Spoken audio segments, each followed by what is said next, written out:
All right. We're back on deck. Cripple3030, Backtalk of Cripple3030. Got my sexy co-host, Nicole. Look like she got caught doing something. What's up? No. Looking at what's going on out there. That ain't got nothing to do with us. The Your family's roaming around.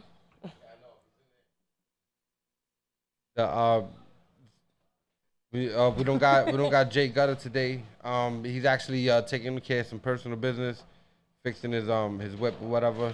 But shouts out to him. He'll definitely be back next week. You know what I'm saying? We got a few guests for you today. We got Edwin Soto. We got Pritty Militant. She's on her way. First Lady of Long Island. We got right now we're gonna have Edwin Soto come up. We're gonna go into I don't know, I think he's suiting up for us. He says it's not hot enough in here. He's gonna For real. He says it's not hot enough in here. You're gonna get suited up. Come on, you can come on. He just walked on. We didn't even get to commercial. So we're gonna throw you in and throw you out. That works for me. Yeah, he actually. He said that he's in a hurry. He can't stay. So we're gonna do like a 5-minute interview, and then he's gonna run because his family is waiting, I guess. Well, no, it's because I'm a bail bondsman.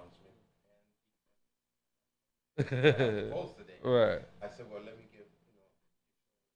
give, He fit us in between segments of freedom, because he's a bail bondsman and he goes and he frees people from jail so they can come out and fight their case in the streets. You know what I'm saying? So he was able to fit us in for 10, 15 minutes, 20 minutes. So that's cool. I appreciate you having me. It's an honor. Basically, the opportunity to explain what I do, how I can help. Because everybody, you hear a bail bondsman, you get you out of jail. Yes, wonderful. However, what's the point of getting out of jail? What's the purpose of getting out of jail? The purpose is to be, like you said, fight your case. Right.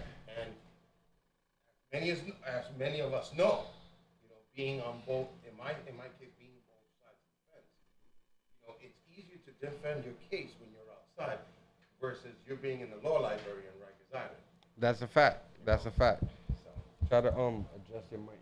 That way they can Talking see. to the mic. Yeah, They gotta be able to hear you. Yeah, speaking to the mic. Well, we came across his name is Edwin Soto, but people that know him affectionately call him Albino. You know what I'm saying? People in the street call him that. And actually, when we started posting up that you coming up, we was getting a whole bunch of tags. Yo, that's my boy. So I'm pretty sure that they're all people that you freed at some point. And I hope they're a success story. Right. But I guess it's success because they out here now. You know what I'm saying? So yeah, they must have beat the case. You know what I'm saying? I don't think this podcast goes into right. That's a fact. But it isn't. So. Right. Well, you never know. Maybe we'll try it one day. Well, everything could be a success story. Right. I mean, look at what Fat Joe and Remy Ma? Yeah. And the news reporter from Channel 9, they did this exclusive in Rikers Island. Now, yes, they showed the success stories of programs that they have in Rikers. Right. But they have to show what really happens in Rikers, because what's the program? Like 1/3 or 1/5 of the program that, they go GED or they go to college. How about the individuals, their classifications are too high that don't qualify for that? How do we find programs to help them? You know what I mean? Right. So hopefully one day, we can be able to reach them and try to get them resources where we can help them. Well, at some point we want to be able to do that, because what happens is that if the staff of Rikers Island notice that people are watching, they tend to go by their book. You know what I'm saying? If people are not watching, then they abuse it all types of ways. I know that personally. You know what I'm saying? Oh, and yeah, I do too as well. Well, like I said, from being both sides of the fence, and even going to visit someone in jail, they treat you like you're in reception and you're going to be processed in. So it's an obstacle that we're overcoming, but we still have to work on it. Right. You know? And that's basically what it is. But and really all this hype about closing Rikers Island and everything else, it that is one of the positive effects of it. The positive effects is that, you know, the staff, they start to get on their P's and Q's because they're like, yo, wait, all these people is paying attention to us and everything else like that. Well, right. And I think that by putting them on blast or putting the light on them, maybe it will get better so they won't close Rikers, or maybe they can reform Rikers Island. Because let's be honest, there is a lot of individuals that are incarcerated. May it be for, and you know, I'm not justifying or condoning their crime. Right. You know, from murder to attempted murder to even jumping on the train, you know, on the turnstile. Right. You know, that's considered theft of services. Right. Now, if a person can't pay $275 to get on the damn train, how are you gonna justify that with a $2,500 bond? That's actually a big issue right now, because the whole point is that because we're broke, you know what I'm saying, I throw myself into it because I'm a self-proclaimed lower class. You know what I'm saying? Because I like to stand with the people that can't speak for themselves. You know what I'm saying? But the whole point is that if they can't, if you go around the hood right now and you take a survey, you ask people, yo, can you afford $10,000 bail? You know, you're gonna come back with 99% of responses that they can't afford it. Oh, you know what I'm saying? Definitely. And yet these are the bails that they hit with in the courts. And the thing is that statistically speaking, the Bronx is considered the poorest county or borough, or whatever they want to call it. Right. We would call boroughs. Now we're called counties. But the Bronx was considered the poorest county in New York. So by giving a $10,000 bail to an individual that, because, okay, you get locked up, you get locked up. You get a $10,000 bail, fine, it's your $10,000 bail that is on the line. But guess who's paying for it? Your family. Right. Now, your family that lives in the Bronx and they don't make enough money. Right. Because, all right, maybe we can count maybe in a handful of someone that has some investments or some savings in the Bronx. Right. Not all of us have it.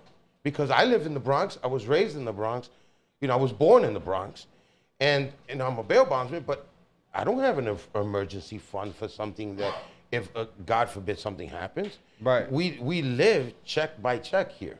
And in all the reality, you know, the way the system is supposed to be set up is that it's not supposed to be set up for people to have an emergency fund for that to happen, because technically they're not supposed to be harboring, condoning crimes. So if you're not a criminal, you don't expect to get locked up and get a bail. You know what I'm saying? Don't nobody wake up in the morning and say, you know what, I'm a hardworking person, I go to work every day, let me save $10,000 so I can get bailed out in case I get arrested today. Because they're actually doing what they're supposed to do. But then what happens is sometimes they get caught up. You know what I'm saying? The person that jumped the turnstile because they misunderstood something that the booth told them. Yeah, go ahead, walk through the walk. You know what I'm saying? Maybe sarcastically, and they walk through the thing and they get locked up for it. You know what I'm saying? They get searched down, and the next thing you know, they have medical marijuana or something. The next thing you know, they're locked up for that. You know what I'm saying? Any little thing happens throughout the day, and we can't prepare for that. Exactly. It's impossible. I mean, we should be worrying about, our boiler in our house broken down, but we don't get that. And honestly tell you, and I say we because we all were born and raised in the Bronx. Right. And well, not me, I'm from Brooklyn, but go ahead. Really? Really? Yes. Okay. Well, but go ahead. BK is another detail. You know, and Brooklyn has money, so we don't want to hear that. But it's okay, go ahead. So, but being in the Bronx, most of our friends don't have the opportunity of going to college, getting a college education, and then after getting your college education, busting your hump to try to get a job. No, and busting your ass, you can curse on the show. Yeah. Well, okay. Yeah, and we know you personally. We know that you curse a lot. A lot. Yes. Okay. Well, especially when I'm chasing people. Come back here, motherfucker! But when they're killing themselves, I mean, the people we will grow up, they don't have that opportunity. Now it's easier to go sell a bundle of dope in the corner than going to an office and sitting there and working. I mean, don't get me wrong, we can do it. Right. but those opportunities don't come up and then as much. And on top of that, that actually goes into something that we talk about a lot here. If you have any type of criminal record, and then you come home from jail, and then you say, you know what, I'm gonna set my life straight. I'm not gonna do crimes no more. I'm gonna go get me a legit job. I did a correspondence college in jail, so now I'm gonna come home and I'm gonna try to work in an office. I'm qualified. They look through your background. They do a criminal background check. They say, no, don't call us. We'll call you. Why? Because of your background, your criminal background. But then society as a whole, they wonder why is it that the recidivism rate is so high. But you keep throwing up these barriers everywhere, and then you expect people. What are people gonna do? They need to survive in some way. You're absolutely right, and I guess I can say that I'm a success story, and I'll explain to you why. Okay. About 20 years ago, I got caught selling crack cocaine. Right. Right. And yes, Albino was selling crack cocaine. And I got arrested. The white guy. The white guy. Oh my God. So I got caught selling crack cocaine, and I was guilty. I got caught with it. Right. There was nothing I can say of not guilty or guilty. I was guilty. Right. And I pleaded out guilty in arraignments that same night. Right. And for that, they gave me 5 years probation. I did it. I went to college. I got my education. But it took me 10 years after getting convicted of a crime to become a bail bond agent. And Nicole could tell you, when I first started, Nicole was my assistant in with these cases, and she would see the struggles that I would go through. Right. They would put so many barriers and so many obstacles in front of me because I was a convicted felon. Right. And I had to prove myself. So not everyone has the opportunity, but you can't say I can't do it either. That's a fact. You know what I mean? Because again, like you said, you came from background and look where you're at now. Yeah, I did. Interviewing me. Yeah, I did 13 and a half years myself, so I know. And I actually have a felony for trying to kill police. I'm laughing in my head because I'm like, damn, the convict and the bail bondsman. Perfect combination, I mean, it's not like I don't speak to you on a regular basis. Ebony and Ivory, baby. That's what it is. And actually, I still get it now. It's been years now, but I still get it to now because the moment the police do a background check on me, they say, oh, shit, attempt murder on police. Right. So off the back, I'm getting the shitty end of the stick from the jump. I don't give a fuck if it was going to be a ticket. They say, yo, nah, we're going to shoot this. We're going to take you downtown. Yeah. You know what I'm saying? You're going to have to explain this shit to the judge. I don't give a fuck if you spit on the sidewalk. You know what I'm saying? You coming in. Okay, and that's a very good point you said that, because that's what happens now. They have these programs in the court system that, before it was all about cash bail bonds, right? Right. If you had the cash and you were balling, you get bailed out with no problem. However, if you didn't, you had to go to a bail bondsman. Right. Now they're putting programs in, the Freedom Fund, what's the other ones? Task and Safe Horizon. I actually went through Task. That help you. Right. You know what I mean? But now, for example, you get arrested for a fight in the street. Right? Because you did 13 and a half years. You've been clean for 16, let's say. Right? You did 13 and a half years. For 16 years, you've been good. Some schmuck decides to provoke you. You beat his ass. And for him not being a man and taking the ass whooping the way he deserves it, he calls the cops. Right. You go in front of this judge. Now, they're not looking at you, Jose, as the individual or as the man that we know. They're looking at Jose, the convicted felon, the predicate felon. Right. Now, it could have been that he started the fight and he punched you in the face and then you whooped his ass. Right. But because now he's the victim, you're looking at a $25,000 bail. Right. And that's actually a good topic, because the whole point is that if people, they can't afford from the jump, like we was talking about the guy who jumped the turnstile for $275, so he can't, because he can't afford that. Or you could just use the 18-year-old kid that got locked up because the boyfriend was beating the mother and he put him into a chokehold and he died. And he's killed him. Fact. And he just came out on bond or something like that, right? We posted the bond. But then now, if in essence what they say, in indirect speaking, is that if you're not rich, you don't deserve to be free, because they're going to give you this high-ass bond.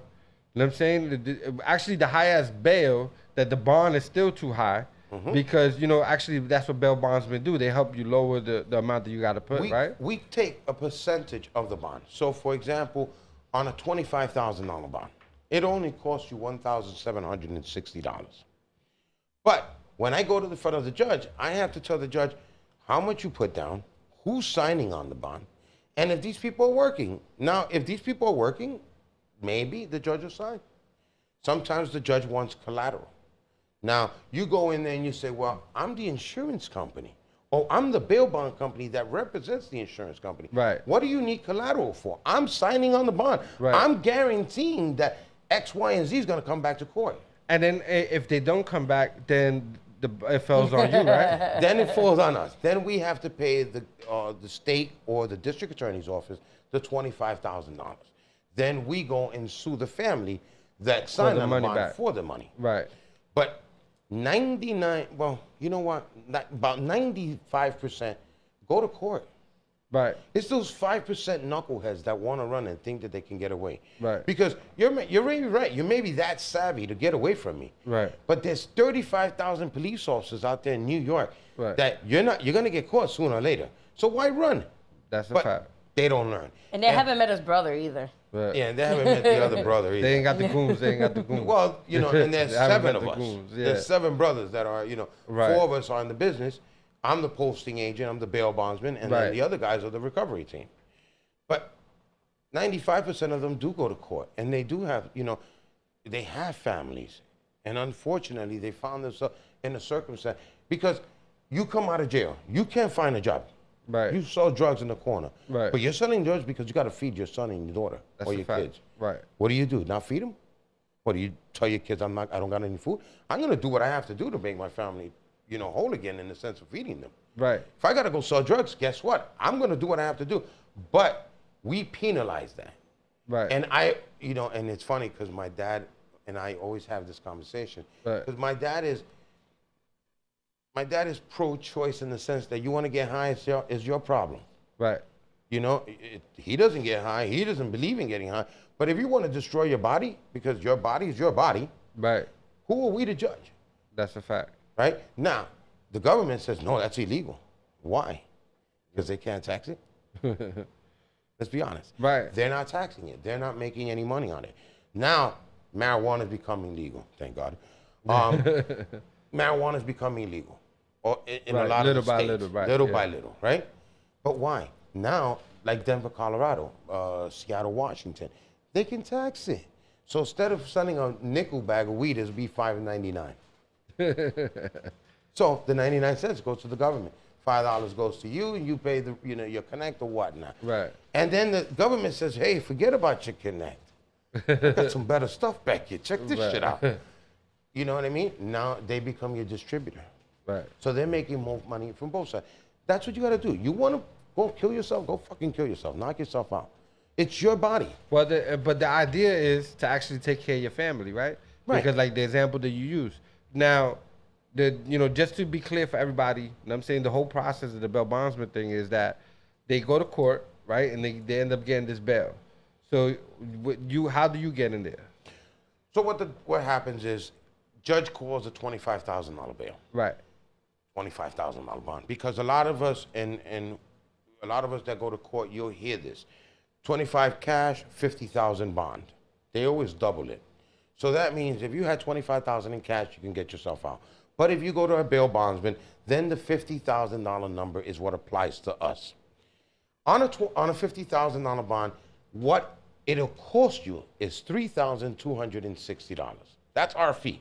Right. To lend you $50,000, we charge you $3,260. Right. Our insurance covers, or our insurance company is covering the $50,000 liability. Right. But some judges don't want to hear that. They want to hear collateral. Right. So your family puts down the property. Right. We put a property, we charge you the $3,260, we get you out. When the case is over, you get what they call a certificate of disposition. You bring that to us. we process your collateral back and we release the liens from any property, any vehicles, because my agents... And then they get most of the money back. No. The $3,260 is ours. That's our fee. What you get back is what you put down as collateral. Now, let's say, for example, we're not privy to have a property in the Bronx, Right. because 90% of us rent, right? So probably So it'll be money. You use cash Okay. as collateral, and that gets returned to you. Okay, so got you. if you put, let's say, for example, on a 50,000, you would need 8,260. 3,260 is our fee. Right, automatically that's yours. That's ours. The 5,000 is what dangles in front of the judge, or what we use to say, hey, Your Honor, this is what we use as collateral to show you that X, Y, and Z is going to come back to court. And then that's the money they get back. That's the money they get back. And the people that signed on the bond get relieved from that liability after the case is over. But the person has to go to court every court session. And you have to make sure of that, right? Your office. Well, yes. In a sense, what we do is not a lot of bail bond offices do. But the reason I speak about it so much is because I've been bailed out a few times, just so you know. Now, but look, in our company, in our agency, we do take care of our clients. Okay. Why? Because we send weekly reminders of your court dates. Okay. The day before of your court, we call you and say, hey, don't forget, you got court tomorrow. If not, you go back to jail. Yeah. Obviously, that's the concept of it. But as a bail bondsman, I don't want to put nobody in jail. Right. The point I'm taking you out is free, so you're you can fight that's how your you get case. money. Right. I want to get you out, because if I get you out, then I'm not saying that I'm condoning again, but your friends see it. They're like, you know what? I'm going to call Albino. He's going to get me out of jail and keep me out of jail. Right, that's a fact. Now, there's a lot of bail bondsmen that if you miss one day, they want to throw you back in jail. Are you kidding me? Right. Give them an opportunity. You know, things happen in people's lives that you can't control. Well, I think that the controlling factor would probably be the courts, right? Because they're the ones that are going to come to you, to your office, and say, listen, you have to pay this $50,000 because these people didn't show up. Right. You know what I'm saying? But what happens is that, okay, the court's saying, hey, you better come to my appearance. But there's some bail bond companies that want you to come to their office every week. Right. I've been through that. And I'm proud to say it. Right. You know, as the company that I work for, you know, I represent AAA Bail Bonds. Right. You don't have to come to our office, baby. We got an app. You sign up on the app, you take a picture, you sign it, you're done. Now, frees you from going there. As long as I know that you're going to court and you're making that judge happy, everything else is wonderful. Say that again. You take a picture, you sign it. You take a picture, you sign, and you put your identification number. It sends us a GPS locator on where you're at and that you're reporting, and everything's happy. And that's actually good. And what's the name of the app? JCP Bail Bonds. Yeah, okay. That It's actually works because I was bailed out at least 4 times already. You know what I'm saying? Dang. Not anytime recently. Yeah, not anytime recently. Not anytime recently. I've had him under good control. Yeah, no, but I've been bailed out at least 4 times. And every time, that shit is a fucking hassle. I got to go every week to sign the paper. And if not, what they do is you could call in, but we're going to charge you off of the collateral. Oh my God, no, I've never heard that one. Yeah, word up. That's a new one for Hold me. on, I hope I'm not giving any good ideas. Like, No, that's a bad idea. That was the last one. Yeah. That's a bad idea. Right. They don't have no right to do that. But that's what they was doing to me. Like they say, okay, well look, you got an option. You can come in and you can sign, that's free, right? Or if you want to stay home for the week and just call in and check in, then we're gonna charge you. They said I think $7 out of your collateral. And they're right down the block from out your of your office. collateral. No way. Yeah, they actually right across the street from the courthouse. So was it 1, 2, 3 bail bonds? Was it? I mean, I hate to name names. Gee, I'm so sorry. Second floor by the Twin I'm okay. Donut. We exposed Allison Bail Bonds. They didn't give me back my money. So the point is, He already know who it was. Look at that. No, because the whole point is this, and that's another issue. Let's say if I'm working right now, right? I'm working right now, so I got some money put away, and then I get into trouble, and I want to bail myself out. They don't go for that. No, you definitely need. They won't take my cash. No, they won't. And it's not that we don't want to take your cash. Don't get me wrong, we want your cash. However, the judge is asking us who's going to be the obligor, and the obligor is the indemnitor or co-signer. Right. So it's like buying a car. My credit is not good enough. I come and tell you, Jose, can you sign for me? Now, if I don't pay Fuck that that, car listen. off, guess who's paying for it? You are. Right. And that's what happens in the bail.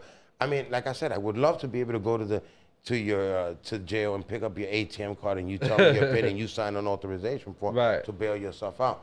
However, they're saying we want to make sure that the money that is being used for this bail is not from the proceeds of the commission of the crime. But how about It's if I legal. could prove that I was working? Pay stubs. Right? Yeah, but How about if I got pay stubs? Like right now, I'm you know, not for nothing, I'm making nice money at work. So I'm saying that, you know, if I'm making nice money at work, why can't I prove that that's my money? Okay, no problem. But what's the incentive for you to come back to court? I want to stay free. Not a lot of people think that way. So what they have to do is ensure or secure that you're gonna come back. So if I get your mother on the line or your dad on the line or your sister and your brother on the line for $50,000 and you screw them over, guess who you gotta pay to them? But now it's them. Okay, but what if you ain't got no family? Then you you're have fucked. friends that care. Hopefully you have friends Hopefully. that care. Because a lot of times, you know, there's not a lot of friends that'll step up and say, you know what, I'll pay $25,000 for you. Oh, exactly. You know what I'm saying? Oh yeah, like I'm I right just down got the that in my block. back pocket. Hold on, I'll be right there. I'm right down the block. I live in the projects. You know Wait what for I'm me. saying? Yeah, I live in the projects. I'm on welfare, but yet I'll pay them $25,000 for you. You said wait. Yeah, you know what I'm saying? It's not happening. And that's a big problem. Even if they could pay the $25,000, the judge ain't gonna go friggin' and say, where the fuck is your pay stubs? Because I don't, that $25,000 must have come from somewhere else. Exactly. Well, you know what? Not in every case happens that way. Like I said, you whip somebody's ass, they're not gonna ask you for what they call surety examinations. Right. Surety examinations are where you have to prove to the district attorney where you got the money from. Now, they don't have that in every case. Now, I've seen it uniquely in some, I saw actually one in a domestic violence that he whooped his ass, you know, his wife's ass, unfortunately, and they gave him. But usually you see those cases on drugs, fraud, and robbery. So, but now let me ask you a question. That's a rule of the court, right? Mm-hmm. Or is it a law? It's a rule. It's not a law. About them not being able to take bail from the defendant. Right. It's just a rule. It's not a law. All right. So now, would it benefit your business if that law was changed to allow the defendant to actually bail himself out with proof? Yeah, it would. But It would bring you more business, It wouldn't would it? bring you more business. Yes. So that means it will help the economy. Yeah, I see it. I can, but again, the judges are going to ask us who's taking liability for this besides the defendant that bailed himself out. Because exactly. You are. But they They won't coming accept to that you. sometimes. They're gonna hit your insurance for it. But they won't accept that because they want to make sure that there's somebody on the line. And again, like I said, it's not a law. Right. It's a rule. But it the can rules be- are enforced or the rules are meant to implemented. change. Well, Rules can be changed. From your mouth to God's ears, my friend. All right? Rules Because can be changed I'll if give enough you an people example. talk about it. I'll give you an example.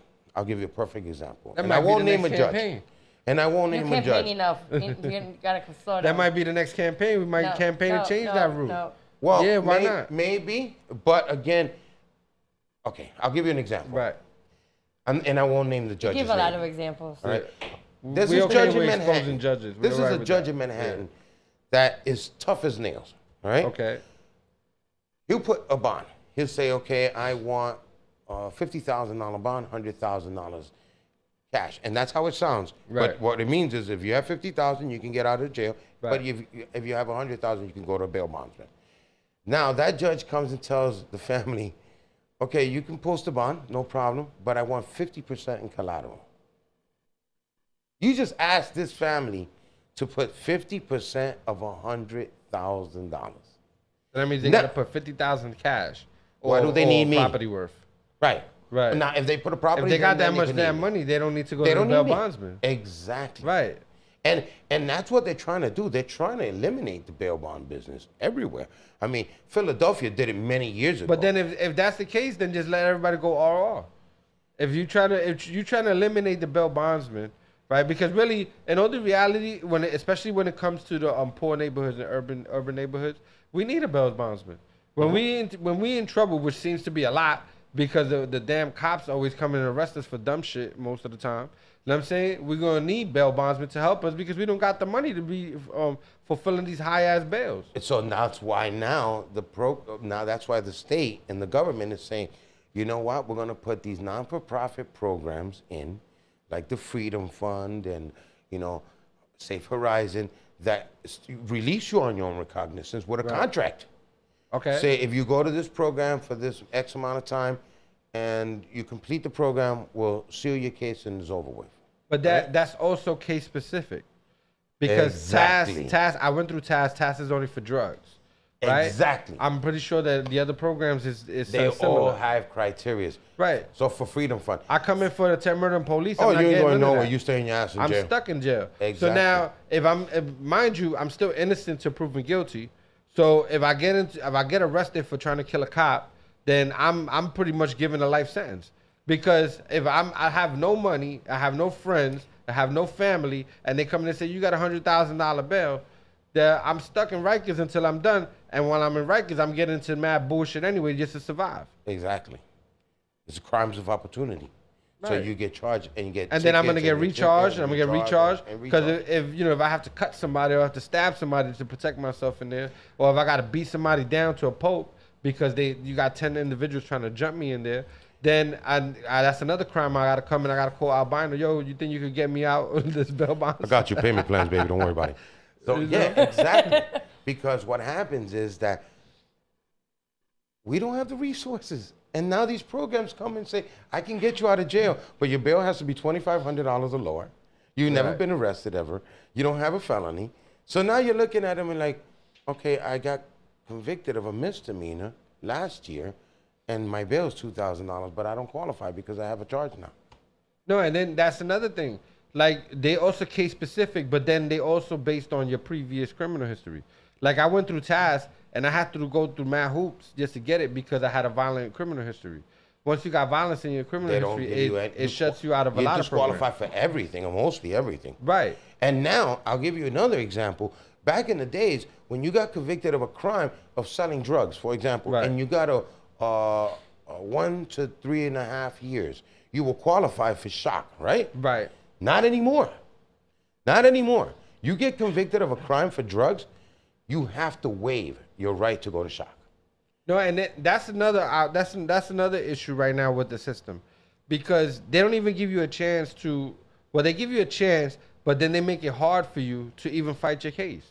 Let's say if I do get locked up for trying to kill a cop, and I want to actually go to trial. I'm innocent. I wasn't there. I got witnesses that say I was not there. I was at work when it happened. But yet I can't go to trial because they're gonna make me wait 2 and 3 years, going back and forth to court, getting into bullshit in the bullpens and everything else. If I'm able to get a bail bondsman to help me, you know what I'm saying, because I have some resources or some friends and families that have it actually, then I come out to the streets and I still gotta fight it for 2 or 3 years. I can't leave the state. I can't get jobs that'll take me to. I can't go on vacations. Nope. I can't go anywhere. No. I'm pretty much locked up in the street in society. Well, and this process takes about 2 to 3 years just to go to trial. The idea of you getting out of jail and on bond, and I condone in the sense that I agree with this. You get out of jail is to make yourself better. So you get out of jail is not to go to vacation. It's to be able to be productive and be a part of society and, you know, build for your family. Well, because but this is the time to building. redeem yourself. You know, this is the time that you say, I made a fucking mistake. Well, that's the idea. Now, listen, let's say, using that same hypothetical, I get locked up. And then I come to you and I got enough friends that cover the bond. So I come out to the streets. What better way to be productive to society than to get a good job, right? To get a good job where I work. And then go with my family and go off to great adventures. Yeah, okay, but all right. Now once a year. Thing. Once a year. Okay, you go to Great Adventures. That's in Jersey. I mean, usually bail bondsmen are more, you know, they're lenient on that. Well, bail bondsmen are, but not the court system. Well, no, if the court system, if you tell the court system, all right, let's say for example you go to Jersey. Right. You go to Great Adventures for your family. So what? You go. Now you go start a fight in Great Adventures and you get arrested. Right. Then you're the dumbass. You should, you know what I mean? But at the end of the day, now you call me and tell me, Edwin, listen, I'm on bail. There's $100,000 on my head. You bailed me out, but I want to go to the Dominican Republic. What are you, crazy, bro? No way. Sit your ass down. You know what? Make plans in Florida, homie, because I can't have you go to the Dominican Republic. Well, if you go, I can't extradite you from back there. Then on top of that, you got to go through a lot of bullshit to go get them back. So Then, you exactly. don't have to pay governors, and I got to pay cops in the Dominican Republic. You're gonna get a nice tan while you're out there in Santo Domingo. And I don't tan, so imagine. No, and then the thing is that right now we've been talking about the good points of the bail bondsman business, right? But we haven't really touched on the bad points. The bad points is those 5% knuckleheads. The bad points is the mornings that you. Were part of that 5%? No. My cousin was a bounty hunter, so I know about that aspect too. My cousin was a bounty hunter, and he used to tell me all about this shit. So you have to also tell them about you charge that fee, and it's worth it, because how about the 5% knuckleheads that you actually got to sit there and stake out their house and all that because you got to bring them in. At the end of the day, you remember, one bad apple, can spoil the whole batch. Right. And unfortunately, you got that knucklehead that doesn't want to go to court or doesn't want to report to the office or thinks that I'm uncatchable. Right. You're never uncatchable. Trust me, I'm not gonna chase after you because I'm an old man already. But you got your bounty hunters that are young kids that are. You got so your what happens squad. if somebody makes you run? I'm gonna be real mad. I'm gonna be but real that's your you gonna be squad. ass? I'm gonna be. You gonna tackle them? I'm not even gonna tackle them. I'm gonna taste the shit out of them. But that's what that's no here, no there. I don't do that anymore. But you need to let them know about that aspect, because the first question they're gonna ask is why we gotta give you $3,000 off the bat. So this is the part of the business that actually makes you eligible to get that fee, because that's the fee that's going to cover you paying the bounty hunters to grab these people up. You know what I'm saying? Well, you being able to hire these people so they could track these people down to the detectives, the private eyes, or whatever. Happens. Let me break that down for you, Jose. I pay on a $50,000. I get paid $3,260. Right? That's the fee. That's the fee that the insurance company costs. If I have to send bounty hunters after you, that comes out of my pocket, not out of the $3,000. Right. So now, if it's a $50,000 bond, and you run from me, I got to pull out $5,000 to go pay these bounty hunters to go get you. Right. And I don't. Now, what I can do is I can sue the family for the $5,000. 9 times out of 10, you're not gonna get it if they. But it doesn't mean that I'm gonna get it. Right. You know what I mean? So why do we have so many rules in place? Is so we can prevent the runners. Because honestly speaking, before I got bailed out, my first question was, okay, well, I got a $10,000 bail, and I gotta pay you. I gotta put. I believe it was like $4,000. I had to give the bail bondsman. Oh, that was a couple of years ago. Something like that. And then they said no, but we're gonna keep $2,000 for us, and then the other $2,000 you get back if you do this. So I'm like, wait a minute, why you gotta keep $2,000? So you have that's what I'm telling you. Like, explain to these people why, because like you just said right now, you're gonna take $5,000. Let's say these people run on you. You taking $5,000 out of your pocket to go hire these bounty hunters to track these people down, because then now your insurance is gonna be a liability. Because your insurance, mind you, the court system is gonna want their money no matter what. So they're gonna hit up your insurance system, your insurance for it. Your insurance is gonna go up. You know what I'm saying? Or they may even shut you down. They'll shut me down. You know what I'm saying? Either way, however that goes. Okay. And damn, I apologize that happened to you. Because now, this is a long time ago. And it is. And when you said $4,000 on the $10,000, that's when we were able to charge 30% in collateral. Now, 30% in collateral means that you gave me an extra $3,000 so I could keep in the record. Just in case you ran, I can pay the court. Hey, I got $3,000 of his money. Right. But if I didn't catch you, then I would put the $3,000. But if they caught you, I would pay that bounty hunter $1,000, and then I would take the other $2,000 to pay a lawyer to write a remission motion. Nowadays, like I said, that was the glory days. Those were the wild cowboy kind of ideas. So in essence, we don't do that now. In essence, on a bad case note, at the end of when all the smoke clears, how much does your office profit? After everybody gets paid. Because mind you got to pay salaries. People work for you. You know what I'm saying? So you got to pay people. Well, you could say my liability Your profit a would year be is like a half what? $500,000. My liability a week is a $500,000. Right. So your I profit make would be like a about 30 percentage of grand. that. After 30 grand, after overhead and salary, we maybe clear maybe 10 grand. Just that's for profit alone, because. And that takes a lot of cases for you to get that. Oh yeah. You understand what I'm saying? So like each case, you probably make what, 3%? 7%.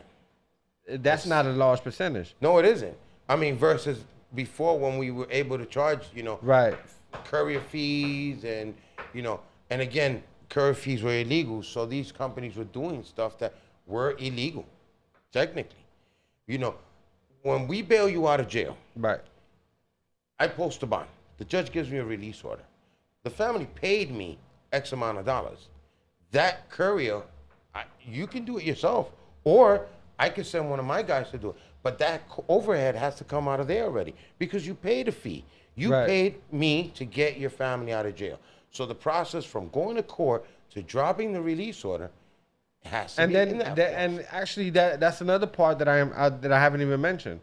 If let's say my mother came and put up a house so I could go to court, and then I said, you know what? They never catch me. I'm out.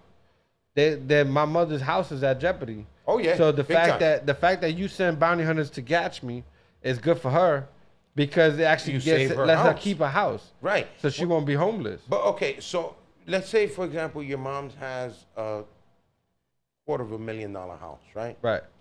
And the bond is $50,000. I'm not allowed to stay with the whole house. I can get the equity of $50,000 from the property. Right. She has options of going to the bank and getting a $50,000 second mortgage loan on the property to pay me. Right. I don't get to keep the house. But the fact that you actually bringing her son in, it actually helps her get out of all of that. Right. So in other words, my whole aspect is that the bail bondsman is actually beneficial for the lower income community. Well, we protect your interest as a defendant, because we want you to get out. We want you to be productive. And I hate to say it this way, but I don't want you to repeat business. It's good that it happened, Right. But I don't want you to repeat business. I don't want you to be. But you rather have them out here free talking about you. But say, yo, look, he's a good bail bondsman. He helped me out. But I also want that family member that comes to my office to say, you know what? Then number one, they treated me with class, respect, with integrity. That's what sells. If I can have your moms put a refrigerator tag of my bail bond company in her refrigerator door, I did a good job. Why? Because now, and you know this firsthand, and all of us know, when we go visit people in jail, they treat us like the defendants themselves. That's a fact. Do you want your mother to go through that? That's a fact. And when they come to my office, I don't want them to feel that way. You're not a number, lady. Tú eres Doña Petra. I'm going to get your son out. Cuando salga, smack him in the back of the head. Because we got to get this kid straight. Now, if I could touch one kid out of 20 people that I bail, I feel good and I sleep well at night. Because, once I had a guy, I think I told Nicole this story one time. I had a guy that I chased the crap out of. This kid was hiding inside a sofa bed. All right? This guy I could not find this guy nowhere in the apartment. 2 years later, I saw that kid coming out of Safe Horizon. He worked there, and he said, thank you for saving my life. Now, that made me feel good. Why? Because now I touched that kid's life. But if I can do it to anyone else that I can bail out, then let's give them the opportunity. And that actually touches another notion. Like, we've been talking about your bail bondsman experience and everything else. But you also do other things for the community. I also, yeah. You also a black belt? I'm also a black belt in Tai Chi Kwan, and I teach a class in St. Mary's Park and Recreation for kids from 3 years old to, I have an 87-year-old man. And in all the reality, me and my wife were just talking about this yesterday, how they had in St. Mary's Park, the other day, where a little girl almost got raped. Years ago. Right? So really? Wow. Didn't hear that. But then I don't understand how she's 11 years old and out there at 9 o'clock at night and not next to her mother. But honestly speaking, if it wasn't that she ran in the middle of the street and almost got hit by the cop car, Lord knows what would have happened. But in all the reality, society, if a perfect world, a person should be able to come out their house at whatever time and be free from being raped. You know what I'm saying? She's 11 years old and taking our neighborhood. Well, you know, But and that's the key. So the training that he gives to the kids is actually it's good, because let's say that 11-year-old that might give her that sense to say, you know what, I gotta run into the streets to find a cop car. She had the sense that I hate to say it, but the guy got to pull down her pants, and when he went to go unbutton his, she ran. Well, thank God that happened. And she ran honestly. straight into the middle of the street. But you notice our kids here in where we grew up are much smarter than kids from the suburbs. They're street smart. Right. You know, we as parents have taught our kids to look for danger. If you see danger, run. And in our neighborhood, we see danger. I mean, right. We see it all the time. It's funny that there's an app called the Citizens app that sends us alerts, and periodically you hear bling, bling, and you're looking, and that's your neighborhood. So it's good that we teach these kids that. I mean, and because that 11-year-old I'm assuming, because I have a comrade of mine. Actually, his name is Shadow. He got his own fighting style. It's called 52 VTK. He created it himself. But part of the main part of the training is not just fighting. Part of the training is preparing your mind for things. Am I correct? Is that what you train them most for, right? Remember, Tai Chi is learning your inner spirit, your inner body. Okay. It's how do you use the person that you're fighting's energy against them.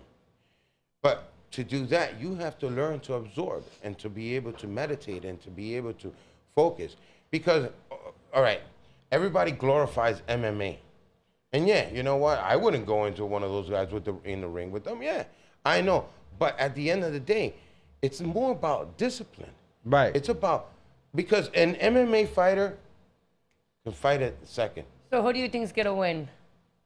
Mayweather or McGregor? I knew that question was gonna say. Go ahead. Since you already threw it out there. Who do you think's gonna win? If it goes the distance, I think Mayweather's gonna win, because he's going for points. Now, if Conor McGregor lands one of those haymakers that he throws, and he catches him, I think he can knock him out. But Mayweather's a dancer. And he's good at it. And he's never been, he's never been defeated. He's but a good dancer. He is a good dancer. He knows how to get away from punches. So, and trust me, he knows the finesse of how to keep those judges entertained. Because I can hit you with full force, or I can tap you, you still make a point. But like what I was trying to get to in the key was that the training that you have, even the littlest kid that you train, you're actually training them to be disciplined enough to be able to react in certain situations.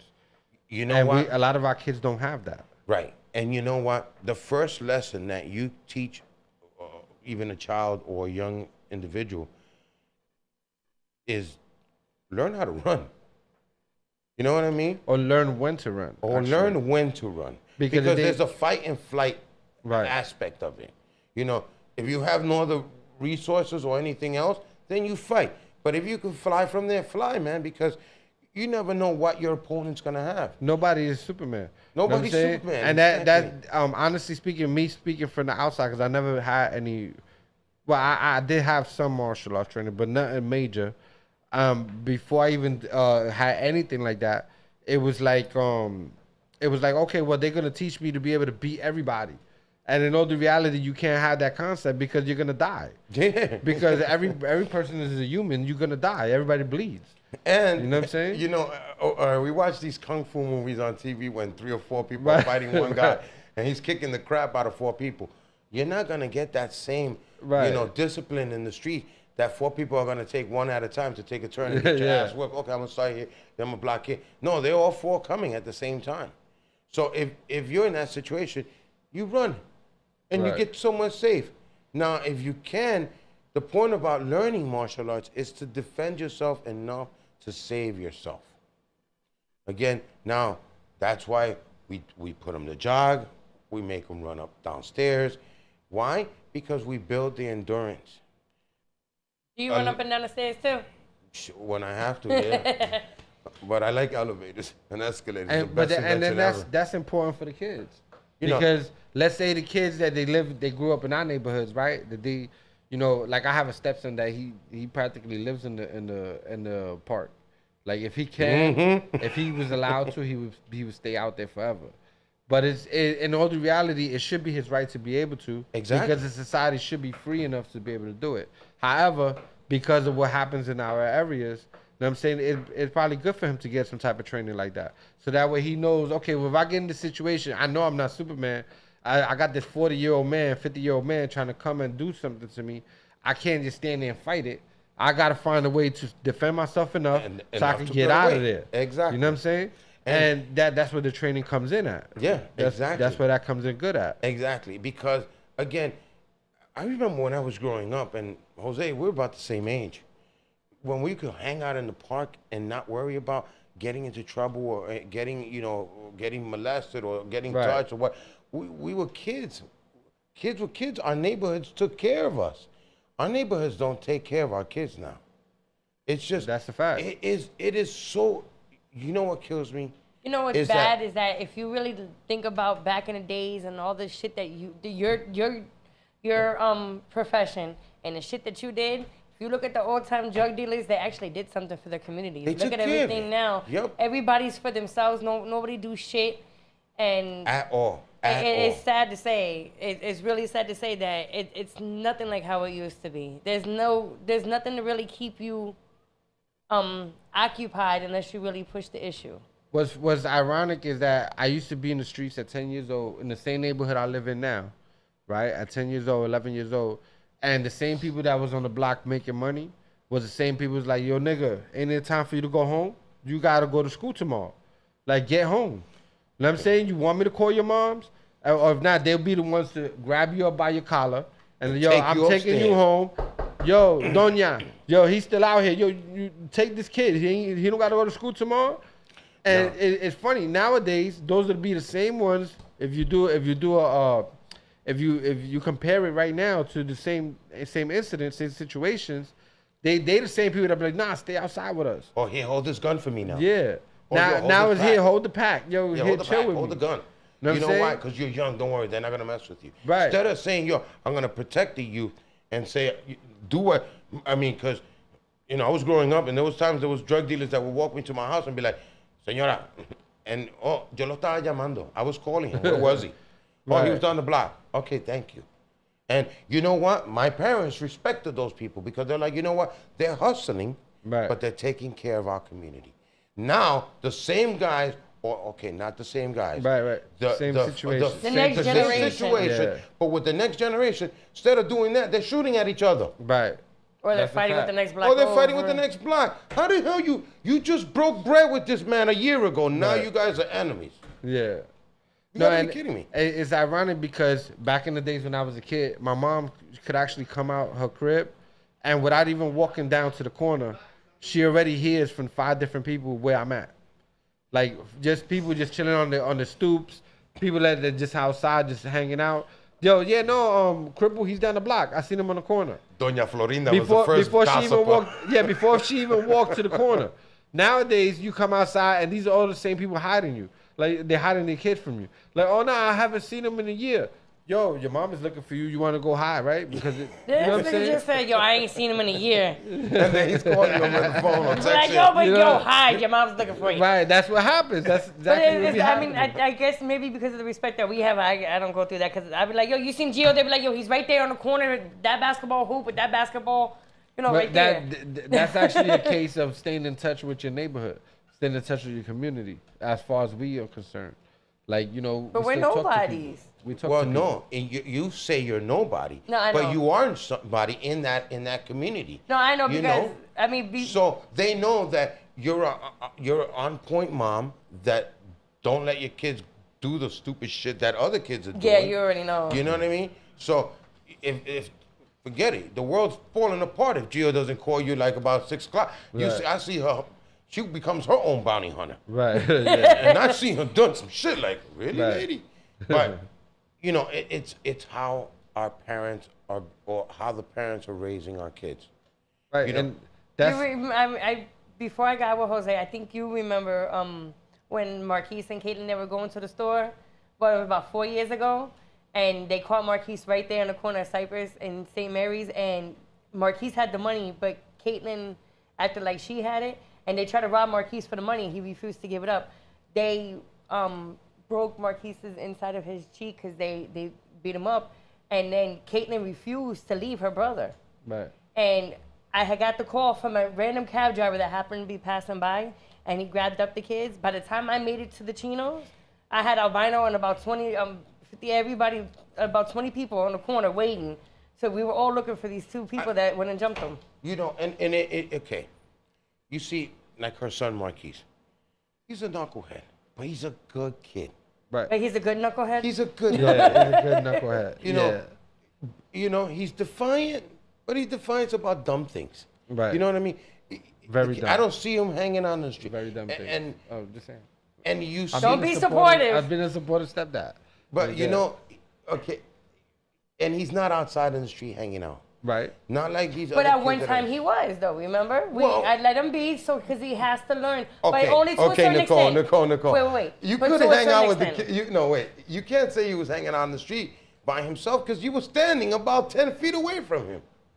So that's a good thing about being a mother. Marquise was out roaming around at one point, and I let him be. And that stopped, didn't it? Yeah, because I let him learn on his own. Well, actually, be careful because that's actually how I learned, and I was running the streets. I let him learn. But he also seen that fighting with the next block over wasn't worth it. And I remember that. But a lot of that comes also with parents' guidance, because if a parent actually does exactly what she just described, it can turn out bad. But that's not what she. That's not what she does. Yeah. She allows them to roam, but then she also guides them when they get home. You know what I'm saying? Or she actually pops up and do it in the street sometimes. You know what I'm saying? So that's the difference. But that's if the you idea don't of guide, if the parent don't guide them, then it can turn out bad. Like for example, you know, my mother was a good mom, but she due to her health and everything else and dealing with me, it was kind of hard. So I was out there at 10 years old, and by 13 or 14, the cops was calling me a terror. They was like, yo, you're not gonna live till you hit 16. You're gonna die before you hit 16, the way you're running around. You know what I'm saying? And it's because she used to let me go and learn on my own. So it's kind of a difference. Well, you know, so you have to add that guidance. You said, her health was really, it took a factor. So it's not maybe that she wanted you to learn on your own. It was her health didn't permit her to chase you. You know, not every parent has that opportunity, but like remember, like you said when you were younger, that there was kids that you had the drug dealer or the hustler that would grab you and go, yo, no, stupid ass, get upstairs, Right. Nowadays you don't have that. You know what I mean? Now you don't have that. So it just says to the neighborhoods, like, you know what? To each his own. You learn on your own.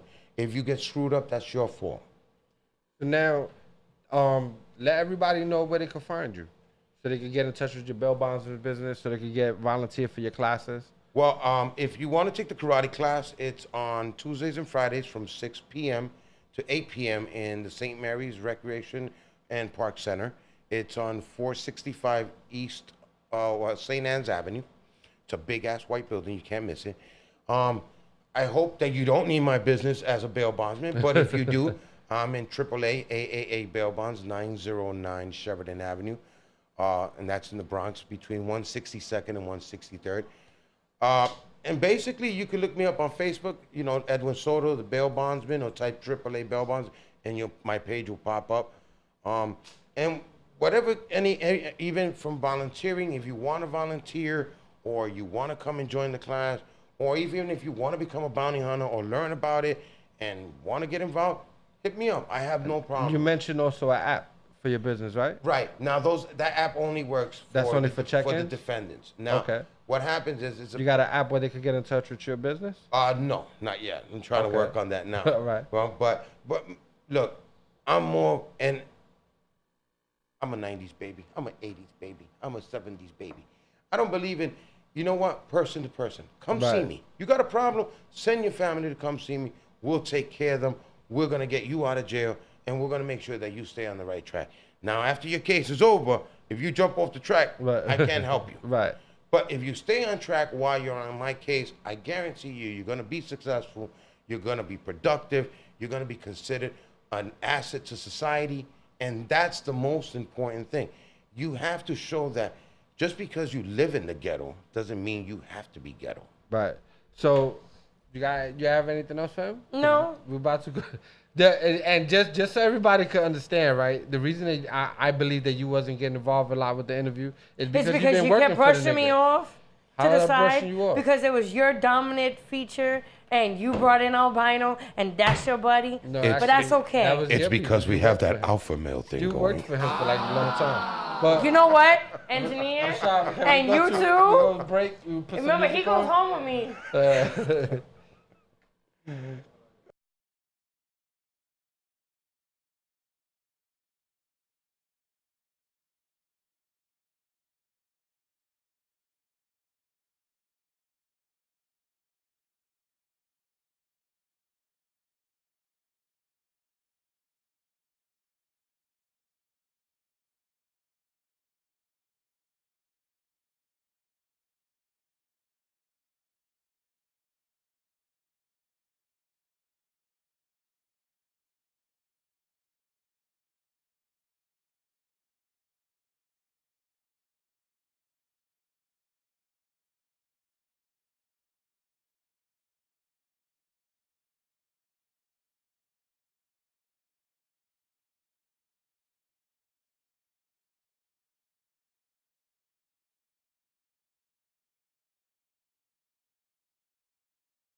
Stop, look, listen, bitches pay attention. You can't take the heat, get the fuck out the kitchen.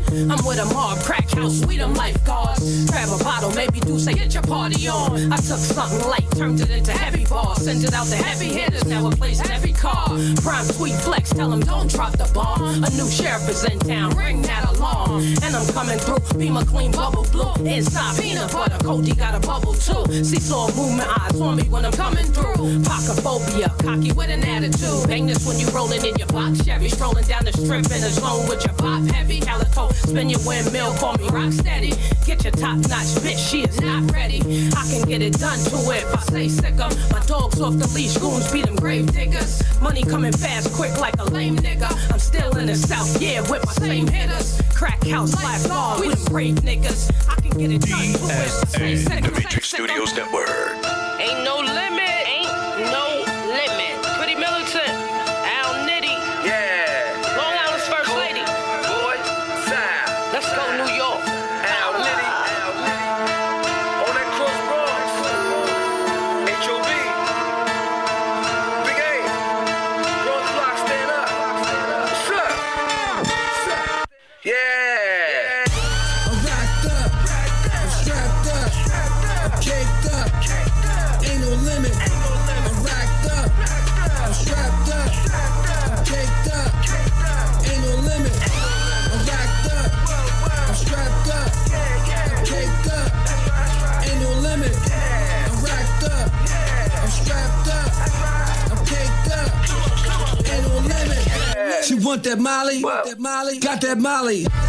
That Ferrari, China white, white affair, Times Square, light it up, right there, ice watch, Gucci time, money on my mind, broke boy, run the city, you know it's me, Al Nitty, spitting racks on racks, copy boy, all facts, family boy, over fame, crisscross, go out your brain, mix it up, gin and juice, fill my cup, to the brim, smoking Keisha, sipping brandy, so for real, so like candy, I'm racked up, I'm strapped up, caked up, ain't no limit, I'm racked up, I'm strapped up, caked up, ain't no limit. I'm racked up, I'm strapped up, I'm caked up, ain't no limit. I'm racked up, I'm strapped up, I'm caked up, ain't no limit. Rolling round in that black on black, jumping out with that ass so fat. Cute face with a mean flow, stay fresh with a clean glow. Never stunting, singing nothing but them C notes. General by strike, bloody money getting cleaned up. I mix, I bake, I slice, I get my own bread. SN. The Matrix Studios Network.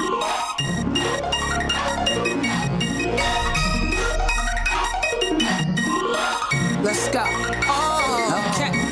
Tell me what you wanna do, when you wanna get it on, how you want this shit to pop and who you think gon' win the war. Tell me what you wanna do, when you wanna get it on, I will bring it straight to you. Tell me what you wanna do, when you wanna get it on, how you want this shit to pop and who you think gon' win the war. Tell me what you wanna do, when you wanna get it on, I will bring it straight to you. Bitches getting slapped in their face, broads is like black licorice, y'all got some bad taste. She know that purse don't go with them shoes. She can get her lips bust and her ego's bruised. Nobody invincible, but I just don't lose. Knuckle gamers up to par and I pop them tools. Stop asking questions like we in interviews. If you wanna catch feelings, take it how you choose. You can get your shit popped and that's no maybe. Cross niche and feel the wrath of the first lady in the crib down in my pills. Like that ass crazy 4-4 turn you ghost. Leave your ass Swayze. Roll something up for low, I'm trying to get higher. I already told you, bitch, I'm a rider. Type the chick to fuck a nigga, then stick and supplier. Hit my nigga voice real quick, I need a driver. Tell me what you wanna do, when you wanna get it on, how you want this shit to pop and who you think gon' win the war. Tell me what you wanna do, when you wanna get it on, I will bring it straight to you. Tell me what you wanna do, when you wanna get it on, how you want this shit to pop and who you think gon'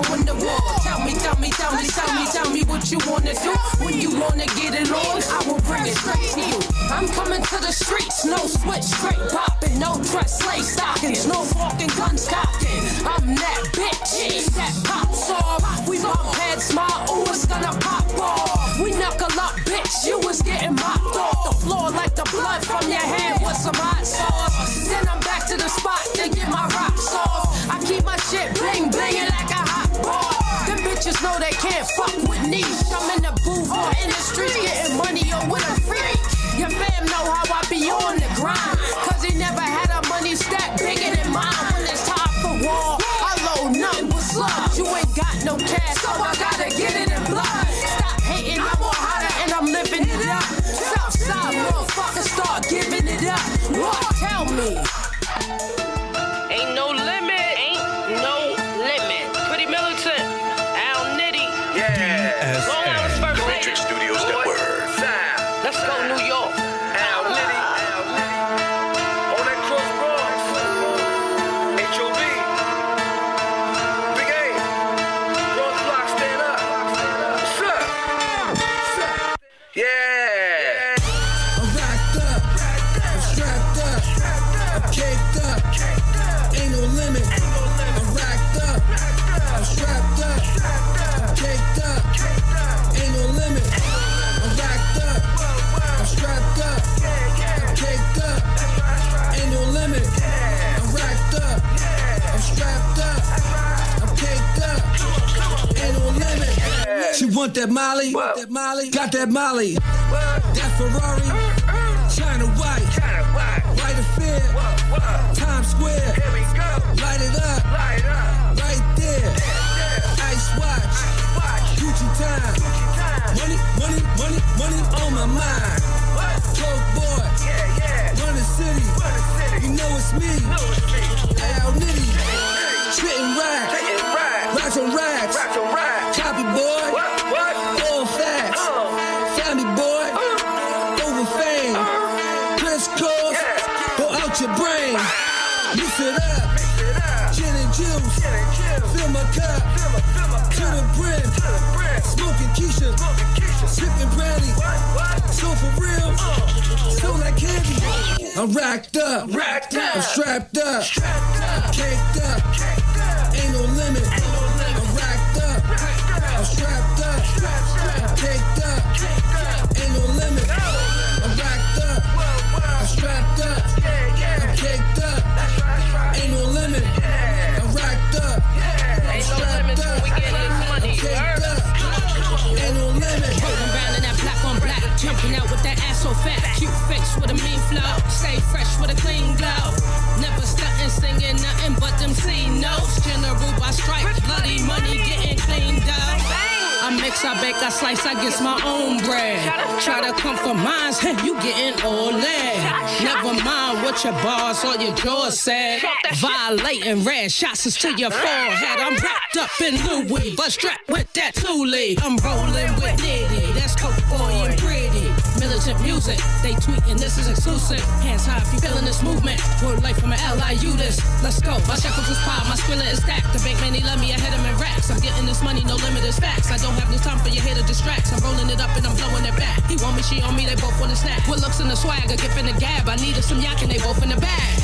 I'm racked up, I'm strapped up, I'm caked up, ain't no limit. I'm racked up, I'm strapped up, I'm caked up, ain't no limit. I'm racked up, I'm strapped up, I'm caked up, ain't no limit. I'm racked up, I'm strapped up, I'm caked up, ain't no limit. The Matrix Radio Vision Live, where the unsigned and independent artist gets to shine. Pulled All up right. Right? We had to hit you with the surprise. That's what's up. Actually, Al Nitty hit me with yo, I'm gonna go over there because I had hit him up last time. I said, yo, she coming up on the 19th. You want to come through? We can put both of you on. And he was like, yo, I got to check my schedule and stuff. Okay. He came out with the surprise. He got a further surprise. You know what I'm saying? I don't know if he's ready to divulge that just yet. No, we're shooting a song outside. We've been shooting it for like, I want to say about 3 weeks now, Rick James. Okay. So we finishing up. We need a cameo shot. We got some of it now. But my thing is that we got that song. We trying to do the video to that We song. got to, because I got good feedback when we make off of it. When we make a date and time, we have to be there and make it happen. Absolutely. And I'm he's always tracking you there. down. Wherever you ask me to be, I've always been on time, bro. You know what I'm saying? Push the bottom of the mic. Got it? Yo. Oh, There you go. there we go. Actually, Nobody heard me. tracking you down for you. See that, right? Yeah, that's He's a all fact, you and that's see. all good though. You know what I'm saying? It's my peoples, man. You know. That's the big bro. You know what I'm You saying? know, we So, made that I'm song not gonna- happen in like an hour. I'm not gonna hold too much time. I'm gonna go back outside, do what I gotta do. But I just wanna see sis, Okay. and then she's gonna come outside when she's finished. With this interview is about her right now. Yes, Right, sir. right. Cause you know, this is one of the hottest females, and it's her time. That's it. Thank you. But Thank Right, you. right. That's why I hit her up. You know, It's her time. It's her time. Thank you She's for in having movies, me. Thank you, western. thank She's Yeah, there. nah, but before you go, Yes. I want to let everybody know because we did the my mixtape release. Yes. Right here on the show. You wasn't able to show up. I wasn't show up, Know what I'm right. saying? And actually, that song, Ain't No That's Limit, the was song. on Yes, it. absolutely. It was Thank you, ironic. Thank you. Yeah, and no, and it was ironic because she hit me up not even knowing. And she was Word. like, yo, I want to come up on the show. I said, wait a minute, you Pretty Militant? She's like, yeah. I said, you was featured with Al Nitty, right? And Ain't No Limit? She was like, yeah. I said, that's on my mixtape. And I put it out there. So now we got a chance to show the viewers, both of you together. Yeah, You know what I'm saying? definitely. Good Came luck. through. We always Good speak luck. about each other Yeah. in our own where we at. You know what Right. I'm saying? Al's very busy So, right now. I gotta so. salute that because the money train don't stop. You know what I'm saying? So I can't get mad when he's doing what he gotta do. I'm doing what I gotta do on Long Island. He's up in the Bronx. But sooner or later, you know, we're gonna connect the We're dots. gonna connect. We're gonna hurt them. We're gonna No, hurt them. and it came out exclusive right now that there's gonna be a video for Yeah, the soon. song. Absolutely. You know what I'm saying? And he's actually tracking you down. So he's saying, look, anywhere you go, I'm Make popping me, up. I make can me, pop make me up. sound like a stalker or something. Yeah. He said, you in the Bronx? Hold up, I'll be right there. Word. But So- he always I didn't even pull know up. about it right away, 'cause This he told ain't the me first that- time Al Nitty pulled up on me. He pulls up on me. You know what I'm saying? Last time I seen you was at appreciate my the bro. old school thing they had. At Lehman College. Lehman College. He pulled up on me that day. You know No, what I'm and- saying? and- he's very humble. Very He's supportive though. And Very actually, we just found out today that, well, we knew already, but I just found out that it was the web series that you was Right on that was Before You nominated. Eat was nominated for another award. You know what I'm saying? At Next Up for to the the Next Stage. Up to the Stage Doing a thing. award show. So salute to my team, and director and writers over there at Industry Unlocked. And you may even perform there. Absolutely. You know what I'm saying? So, you know, if you want to pop up you on, wanna that's make another that spot. happen, you know That's what I'm saying? another We spot. can do She gonna let me know. And website, we y'all on 3 now? Y'all working on 3? We on 3 now. It ain't finished yet, right? Nah. We need to do that some kind of something in there, something in it. Like The lane is open. If they have a club scene, let me know. The If I'm lane invited, is we open. could do that. 'Cause There's for part 3, it's every kind of scene. So it don't have to just be club. It could be a club scene, or Well, it could be we running down on Yeah. something. Because part 3 is about divided we fall. So everybo's, you know what I'm I saying? ain't gonna lie, All the y'all bullshit's coming kind up. of scared. You're kind of scary. Y'all scare me. You was in a hotel. I was like, yo, yeah, they ain't no joke. Like a bunch of girls. How Yeah. you was picture guys, but these are female gangsters. Like, you know what I'm saying? Yeah. Check it out. Check it Yeah. out. Pray Before You Eat now playing Before on You Eat. YouTube. You heard? Yeah. All right, so I'm glad I see all the exclusives coming out on the show. Yes. We got exclusive about a video. Yeah, Yes. I love exclusive shit. That's the bro right You know what there. I'm saying?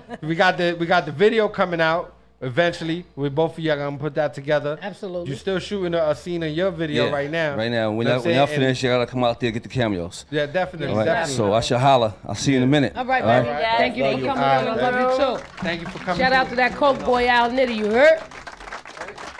Rest in peace, Back Chinks. and forth, you trading peace, baby. Yeah. I like to have the light in my eyes, I guess. Oh, we know. The, You like to have the light shine on you. Well, that was actually the surprise that I told you that was real important for you to show up today. Yeah, that's why we were. Yeah. When he said that you wasn't okay. coming, I was over. I actually argued with him about you not coming. Right. I was like, "What do you mean she's not coming?" Nah, I appreciate that. Once he Right. said that, I was like, you know what? I made a phone call and said, yo, I can't even, you know, I put the money to the side for a minute and take care of this business. Right. So I jumped right in the cab and headed to the train station. Now, Thank where God I made you it. coming I from? came from Long Island, so it was like 2.5 hours of traveling. But Oh, that's why I wow. was saying, you know. But it's all good. I'm happy to be here. Right. Yes, It's a we're happy pleasure. that you're here. But and tell the viewers about you. You know, my name is Pritty Militant. That's Pritty Militant. I'm from Long Island. I'm Long Island's first lady. I'm a recording artist, professional recording artist, and an actress. I also do lots of cooking, you know. I'm an in-house chef. I'm a mentor. I do a lot of things. As you can tell, we love food. You know, I eat a lot. I eat a lot. She cooks it. No, that's good. That's good. Ain't nothing wrong with that. So, you know, you can find me on social media just by Googling Pritty Militant. That's, again, PRITTYMILITANT. I'm all over social media. I'm everywhere. I don't really send people to a direct spot on social media because if you Google Pritty Militant, I'm the only one in the world. So everything that I've ever touched is going to just pop up. And that, I feel like that's more easier to give to people than to be like, oh, follow me on Instagram, follow me on Twitter, follow me on... And it's all under Pritty Militant. Yeah. So now, but then I wanted to ask you, you spell pretty with an I, yes. P-R-I-T-T-Y. Why? Well, it's when I went to go to trademark my name, it was well, when I went to go first, you know, doing the county to get your tax ID number, I didn't want to be like everybody else. I wanted to be different and original. Okay. So I did my research, and they got there's a lot of songs called Pritty Militant, but there's no Pritty Militant artist. You got a Pritty Militant, but it's P-R-E-T-T-Y. You know, so I just try to throw it off to make it original.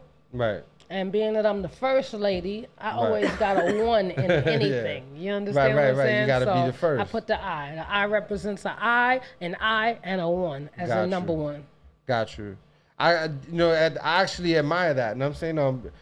For example, my daughter's name is Destiny, but it's spelled D-E-S-T-A-N-Y. Okay, it's different. You know what I'm saying? It's original. That's the idea. Wait, pronounce it the way that you normally do on a regular basis. What? Destiny. Yeah, Destiny. That's the way you pronounce it. That's the way he does it on a regular basis. Like, don't But say you want her to be different. My daughter's name is Jada. I named her after Jada Pickett, but her name is J-A-I-D-A. Right. You see? Not that many Jadas that you're gonna see spelt like that. Yeah. You understand what I'm saying? That's so very different. It's all about originality. Right. You got to create your own lane. That's right. Pretty much what creativity, creating your own lane. And then that's creating your own lane. You're the first lady of Long Island. Absolutely. Salute to Long Island. Salute to you. A strong way. Salute to me. Thank you. And then you're doing web series. Yeah, it's funny, right? I'm gonna let them know. You surprised me this morning. You was like, "Yo, my web series was nominated in the Next Up to the Stage," and I was like, I don't know. Like, you know what I'm saying? I was funny. He was half asleep. I had already promoted it. But I just didn't really look at all the nominees. Yeah. So then I went back, and I knew that from your pictures that you sent that you wasn't Pray Before You Eat. Yeah. I just never looked at all the nominees. Okay. So then when you told me that, I looked under the category and said, oh shit, you know, it's ironic. Her shit is there. So now we got you here as a music artist, but now we also got you here as one of the casting members of the web series Absolutely. nominees. Here to rep Industry Unlocked, you heard?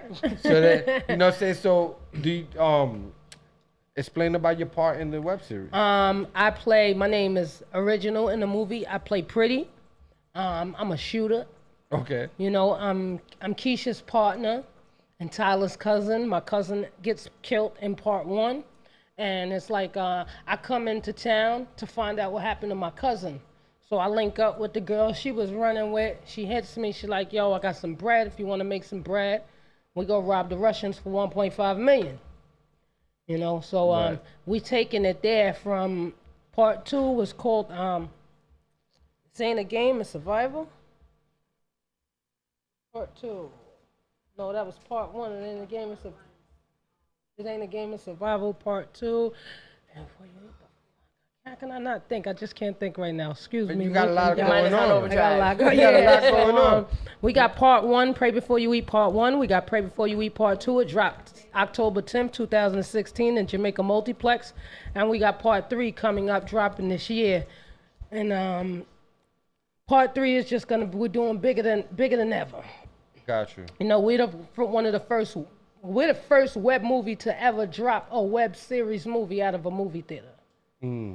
You understand what I'm saying? So we made history, 10/4/16, trying to make history again for part 3. Okay. And then as it came out exclusive here, now you're going to try to collaborate with Al Nitty to do some type of a shot. Absolutely. We already connected with Haitian Jack from up here in the Bronx. Okay. We got Deborah Coco. You know, I'm sure you're familiar with Deborah Coco. It's familiar Deborah to me. Coco from Just Give Me the Mic video music box. Okay, okay. You know, we got her in the part 3. We got her in part 3. We got Talib Shakur. He's the ambassador of Harlem. We got the Russian Mafia. We got the Haitian Zopan. We got it's lit. Part 3 is lit. So technically, you got nominated. Your web series got nominated. I just want to let the viewers know that they can actually vote for your web series. Yes, You know what I'm yes, saying? yes. All they got to do is download the app. It's DSN BX Mobile. Okay. You know what I'm saying? They download the app and they actually got the link so that way they could vote for your web series so that way you could win the category. Absolutely. You know what I'm saying? And the event that you're going to be going to is the next up to the stage. Okay. You know what I'm saying? So if you know what I'm saying, that anybody wants to go watch, because she's 9 times out of 10 she's gonna secure a slot. Right? Yes, it's in Mingles. We're gonna secure that Mingles. spot first thing this evening as soon as I leave from out of here. So My there you phone go. was We dead even while I was so you traveling, even have so- a performance from you and your team. Absolutely. You know what I'm saying? That's a fact. If they give us the opportunity to get on stage, because we wanted the opportunity to get on stage for the last web series awards, which was Show Up Films did an award, first annual for the Urban Web Series Awards, and that was January 20th. We won 2 awards that day. Right. So salute to Pop from and Project Heat Short Films, the family. We did that, and now, like I said, this is what 8 months later, we're already nominated for another award. So that's just a blessing. Right. You understand what I'm saying? I'm just grateful to be a part of Pray Before You Eat and Industry Unlocked. So now, my question to you is, how is it coming into an industry that seems to be mostly male dominated as a female, and as exclusively as a female holding position, pretty much? Well, you know, like I said, I'm Long Island's first lady. All my life, I ran with a crew of dudes from South Huntington. You know what I'm saying? Salute to my guys, 808 Posse. I was the only girl on the team my whole life, me and my cousin Fats. You know, it was just the 2 of us, and the other females that came through were just visitors. But we held the guys down on the block. You know what I'm saying? When the going got tough and they like, yo, here, somebody got to take this. We was them go-to girls that all the guys like, yo, females come through the block, they you know what I'm saying? You know how the game go. Right. But we was always there with the guys. I ain't got a lot of female friends. I still have all male friends. When I got pregnant with my kids, I had all males at my baby shower. It was like they had to bring their girls. It wasn't like my girlfriends had to bring their guys. Right. I invented in my town, I'm from Huntington, New York, I invented men going to baby showers in my town. Because I had a baby shower with 200 people and it was 100 dudes. And it's like the dudes was bringing their girls to the baby shower. It's supposed to have been the other way around. So hold You up. know what I'm saying? So that means we got a copyright claim right here. You know what I'm saying? You claiming to be the one that invented that. Absolutely. All right. Because we do a lot of that here. Before that, I'm being honest, this was 2001. Before that though, it was like dudes like, I ain't going no baby shower. I ain't going nothing for girls. Like my baby shower was turned all the way up. Okay. You understand what I'm saying? DJ, spades table, old folks side, young folks side, kids side. So it was like when you went in there, you like, there's girls dancing on the table. You understand what I'm saying? I'm about that life. You know, I need strippers. I gotta take care of my guys. If you run with a bunch of guys, you gotta keep them entertained. To bring them to a baby shower, you gotta have video games, strippers, cards, entertainment, blunts and Hennessy. You got to keep everybody entertained. You got to keep everybody entertained. You got to keep everybody entertained. That way they can stay at the spot. Yeah. So, because that's what we do here. We actually set copyright claims, right? Okay. We had people come through. They claim how you say words, the rap exercise, the hashtag, yeah. The hashtag rap exercise, and what is it? Rap Olympics. Yes. And the free 99 that came from my boy Gilly TV for 16 bars of real rap. You know what I'm saying? Now we got the trademark set of creating you invented males going to baby showers. You know what I'm saying? That's Long Island about me. You heard? I love exclusives. That's my thing. So that way anybody later on down the line, they can be like, yo, I created this. Nah, go into the records, go watch my show. We, you know what I'm saying, we set that up. You know what I'm saying? We put that there. Definitely. So now, what else you got coming up? I got the Pray Before You Eat Part 3. I got a new album coming up. It's gonna be self-titled, Pritty Militant. I've been working on that for a year now. I'm just trying to basically master it. I don't want to just put anything together because my music is gonna be international. It's not just gonna be in the United States. It's going all around the world. So I want to make sure when I do it right. Okay. And then we Well said. Thank you. I ain't gonna. Well said. That comes with experience.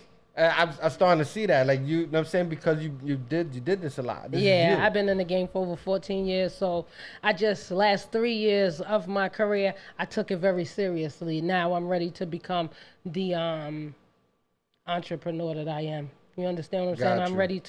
I'm ready to see what God has set out for me.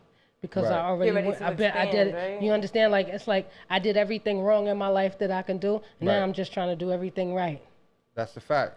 And we actually touched a little bit on that over our phone interview, Absolutely, right? absolutely. I'm saying that you have been in the system at some point. Yes. I was locked up at 18 years old. I did my time that once, and that was it. It wasn't like, my mom made it hard for me because when I went to jail, my mom was like, "Oh, you thought," because my brothers, remember I told you I'm the only girl on the team. Right. So my moms used to always be like, "Why you down here with these boys? They ain't your friends. Right. When you go to jail, I'm not gonna be there for you because I don't want you on the streets." She had big dreams for me. Right. And I didn't see what God had set out for me at a young age, which most teenagers don't. Right. You understand what I'm saying? So I had to learn the hard way. I made my sale. I got sentenced to a county year. I went and did my time. But when I went and did my time, it was like, I don't care. My mom gonna be there for me. My mom showed me different. Right. And I had two brothers that was bidding at the same time that I was bidding in the same jail. Right. And my moms used to take me to Riverhead County Jail to see my brothers. Right. But when I got locked up, she would never come see me. She wouldn't send me nothing, and she wrote me maybe twice. But she was, I'm assuming it's called tough love. I'm assuming she was heartbroken because she had different views for you. Exactly. But at the end of the day, my mom was a queen. My mom was the type of woman that if she said, "Don't let the street lights beat you home," she meant what she said. So she's not waiting at the front door for you. She's on the corner with the guys. Right. She's going to make sure that my friends see that I'm getting my ass beat and getting in trouble because it's all about respect. Right. You understand what I'm saying? So at the end of the day, it was all about the respect that she had for me that I didn't have for myself. But and then in all the reality, those lessons helped you because now look where you at. I never been back. Knock on wood. You know what I'm saying? I ain't been back now in look trouble. what happened. You went through the prison system. You touched it pretty much. I got a piece of it, 8 months, and I was like, that's this is it. And my bid wasn't bad at all. Right. I smoked my whole bid. I ate whatever I wanted. Right. I ate cheeseburgers, lettuce, tomatoes, pickles. Right. I got everything I wanted out of that kitchen because, like I said, my brother was in that jail. Got you. So my brother, I had COs bringing me big bags of commissary. Right. I had music. I had everything I wanted. I was smoking whole Newports, and they stopped selling contraband in the county in Long Island at the beginning of '96. They made cigarettes contraband. In '95. They ended it in '95. I started bidding in '96. So at the end of the day, it's like they had stopped it. It wasn't bad. My bid wasn't bad at all. But it was more of the lesson. But it was more, I learned my lesson. It wasn't bad. Right. It wasn't cool. You know what I'm saying? It's never cool to be in jail. It wasn't bad. But it ain't somewhere that I want to ever go back to. That's a fact. You understand what I'm saying? So it was like, okay, it's time to switch up something. And I got off the streets. I stopped selling crack on the corner and got me a cell phone. You know what I'm saying? Right.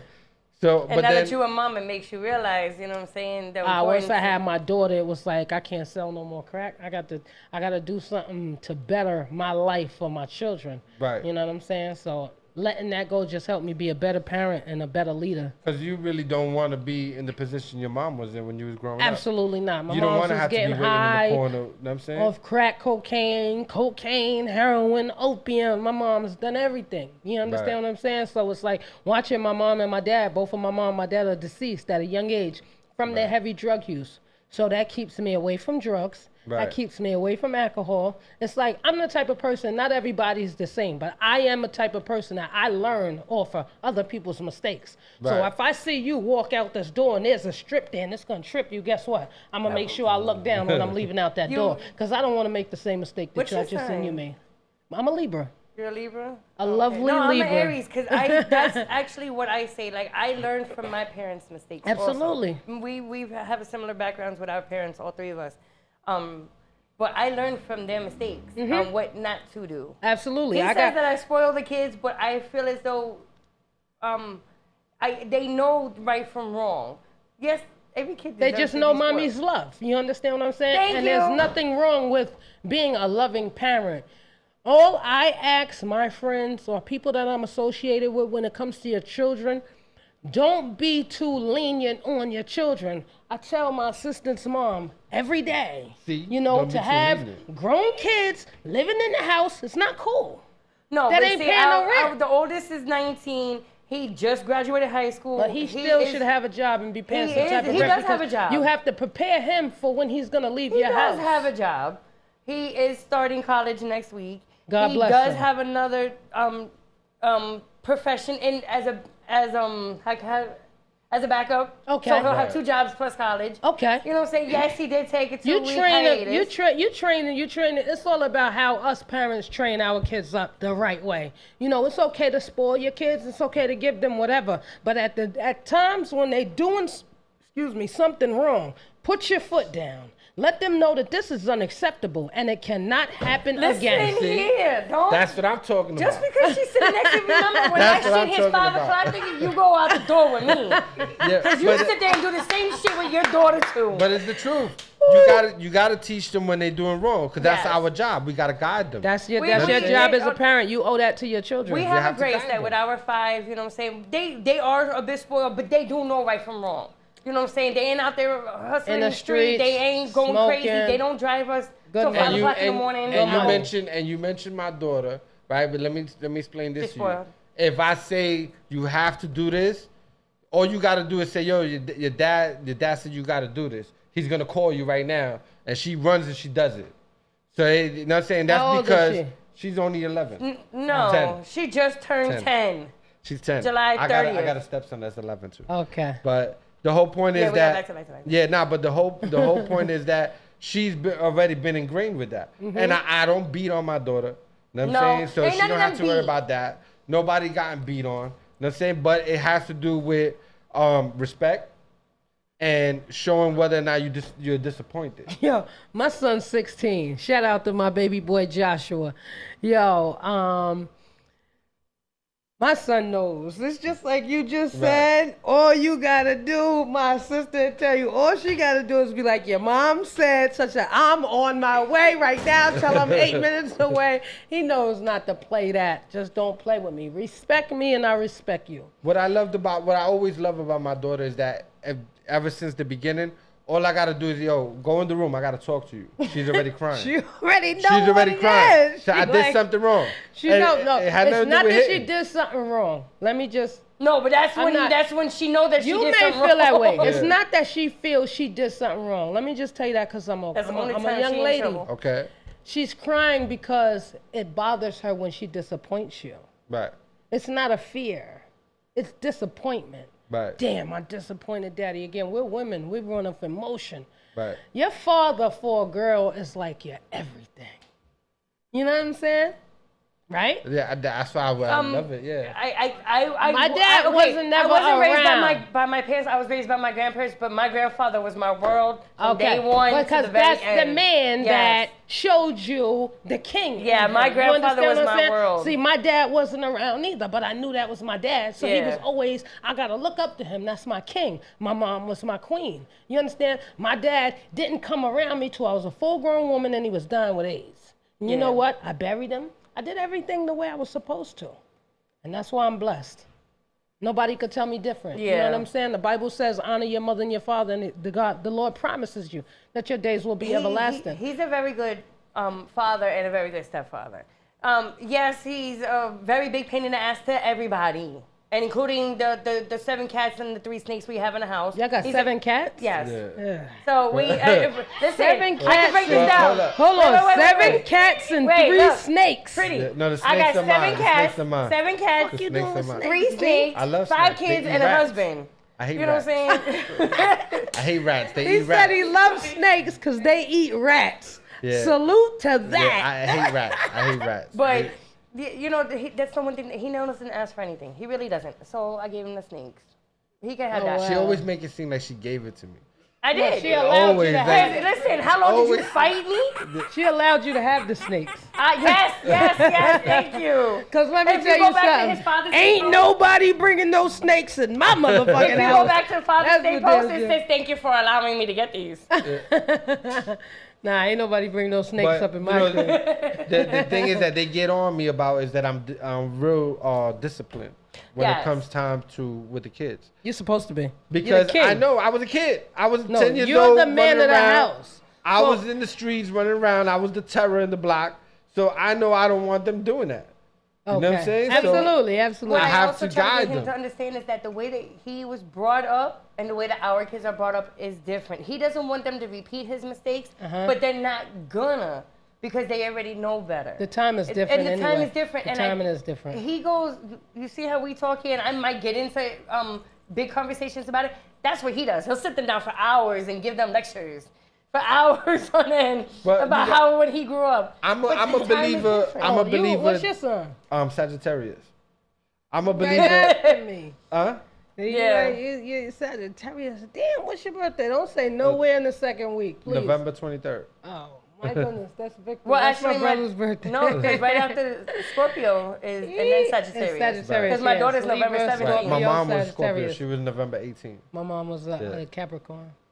My dad. But Gemini.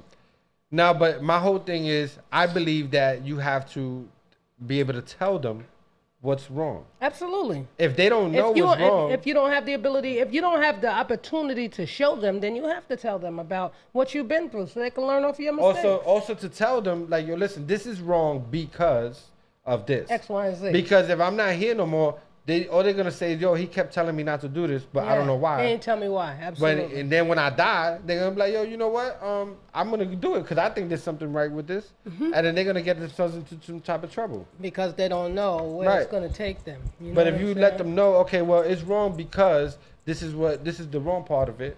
So that way they'll be like, oh, now I understand. I don't want to do that because that's gonna be harmful to me. You know what I'm Take a saying? picture of that screen right there. So now we was talking about you spitting bars though. You're gonna spit bars for us, 100 right? bars for 100 grand. Wop, be a running man. Hold double fours and quick to pop like the son of Sam. Never was the type to wrap my Benjamins in rubber bands. Always had a vault, a couple clips next to the blam. Every diamond I shot, the shit from the motherland. I spit bars that flows into your soul and you could feel it, fam. Flying high in G3s, first stop Neverland. Shout out to some real hitters. Nas, Hove, Killer Cam. Gorilla on the mic, can't forget about that boy Kiss. I'm the type that while I do the same shit that Troy did. All shots buck, no fucks to give if my boys hit. Leaving no trace, no fingerprints, and your girl's lit. Sipping Bell on the beach with my girl ripped. Ah, that's how your girl get. Like a magnum bust and I get raw quick. I'm something rare you never seen and never saw, bitch. All that tough talk is giving me the wrong itch. So if you want it, say it's on and it's on, miss. This is straight off the dome. Blame my moms and my pops cause I'm never leaving home without the chrome. Since a kid I felt alone. My old earth was smoking. So you know I had to get it on my own. I lost my brothers in the storm. So I'm quick to snap. The wrong move could get your sister and them bitches clapped. When it's beef with no team, I'ma shoot myself. I could hold New York down in the booth myself. I control my own destiny and rule myself. Hey. But now we want to add a beat to that. Go ahead, put that Now Made we You wanna Look throw a on beat. Nas. Huh? Yo, you got the Made You Look for Nas? She said she gonna tear it up. We gonna see this. We gonna see this. I like to make people Let's believe go. this. Make them a believer, Yeah. you know what I'm saying? Find me anywhere on social media. My name is Pritty Militant, Pritty Militant. Make sure you get that eye. Make sure you get that eye. All you gotta do is see that logo. They already know what it is. Got that? Okay. he can have you a bird straight pigeon. I could've left you on the curb, wrap ribbons, but I let you live so you could see the truth. I'm what you wanna be, that's facts, living proof. You ain't the only one, it's a lot of them that wanna see me down, pushing flowers up in spring. But I ain't going nowhere, and I ain't leaving until they put me with big, and I ain't breathing. I can't reach in to leave your brains leaking. Thought I was one of them lame femmes who ain't squeezing. I roll up on you with that 44 I name even, and I'ma leave you where you stand, shaking bad wheezing. You ain't know I was that bitch red pop. Ride through leaning low, Porsche color scotch. I get it in like the bitch that had to drop on ox. A line up easy, my connected dots. I get it in.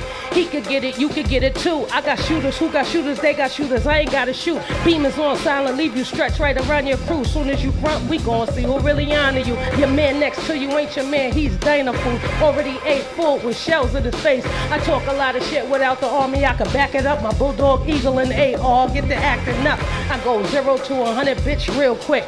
I'm a diamond, you a crystal on some real shit. I'm nothing like you, ass mine tits too. On point, real queen, taught a pistol. Beams on everything, nothing's gonna miss you. Hollows on deck, so it's straight through your tissue. My team all set, DSN on deck, you heard? Yeah. Let's go. Yeah. Yo, hold up. So we can get a track of yours too? Absolutely. Well, what track? Whatever he wanna play. Yeah, you can play a track off of that flash drive. Today is the DJ's choice. You know what I'm saying? Whatever the DJ choose, that's what it is.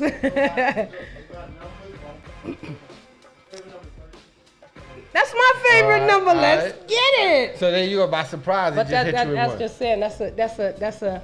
All right. Go ahead, put it Now on you're gonna have to 13. go up to 13.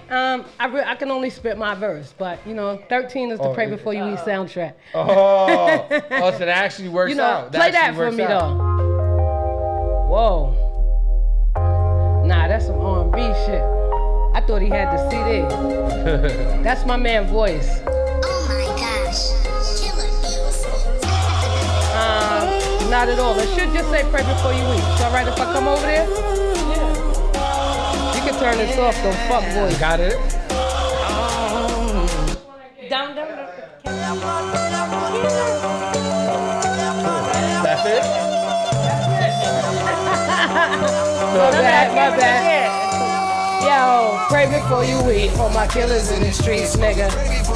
Money over everything, bitch. Word that life ain't nothing sweet, nigga. Keisha with it if it's beef, bitch. Word, watch out for them bird niggas. I should've called Haitian Jack. Shout out to Haitian Jack, you heard? It's 4 of us on this track. I'm third. Better listen to your preacher. In the wrong hood stunting. You might have to see Keisha. Amnesia. You pussies must forgot how I keep her. Sick always. You fucking with a lifetime fever. Straight ether. Red dot right off the meter. Over this bread you take shots like your name was Zucchina. Real recognize real, so recognize the killer. Willing to take another life to survive, my nigga. You gotta pray before you eat or get eaten alive. Usually the ones that hit you ain't as big as your size. You underestimate the streets, you got another thing coming. In a trap while you see them Haitian niggas are rushing. Ribs touching, we got a lot of points to prove. Wrong move, my dude. If you snooze, you lose. That heat seeker like to cruise. This the life I choose. Real rap shit ain't tight, a lot of loose and screws. All my killers in the streets, nigga. Pray before you eat. Money over everything, bitch. Pray before you eat. Money over everything, sweet, nigga. Pray before you eat. Keisha with it if it's beef, bitch. Pray before you eat. My team been up there a few times. My nigga Kiss though. My favorite rapper. Only sucker niggas pray on the weak. I'm the type to pray on niggas standing out on the streets. Jada Kiss. On the 4 deep in an all black Jeep. I'm playing for keeps. I don't speak talking is cheap. I ain't never been a type to brag about what I do. He could be a real schmuck, yo. Stay speaking the truth. I'm trying to buy a house, fuck spending the G on some shoes while I'm trying to collect dollars. These niggas collecting Pikachus. Do or die, that's for me to choose. Been the rules, they settling for the minimal. Sending shots to your dome and your genitals. Ain't gonna be a pretty sight. Gonna be close caskets at your funeral. They don't believe in the law, but when them shots ring off, they be praying to God. Do it for the fast money, fuck the clothes and the cars. I know shooters that move foul, free shots, no charge, nigga. All my killers in the streets, nigga. Pray before you eat. Money over everything, bitch. Pray before you eat. Word of life ain't nothing sweet, nigga. Pray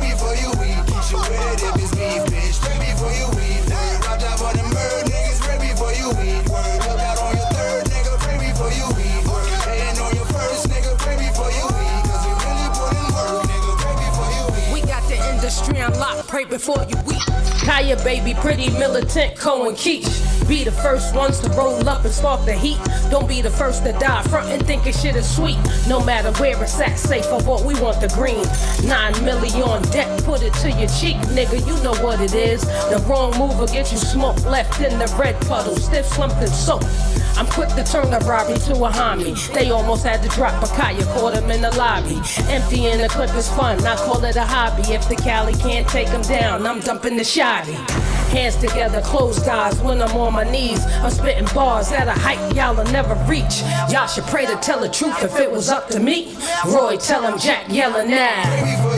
All my killers in the streets, nigga. Hey, pray before you eat. Yeah, there's 4 of us on there.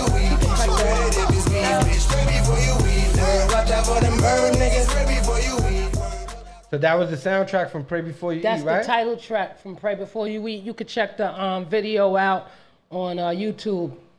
So there you Subscribe, go. Industry We're going to throw the Unlocked. plug out there again.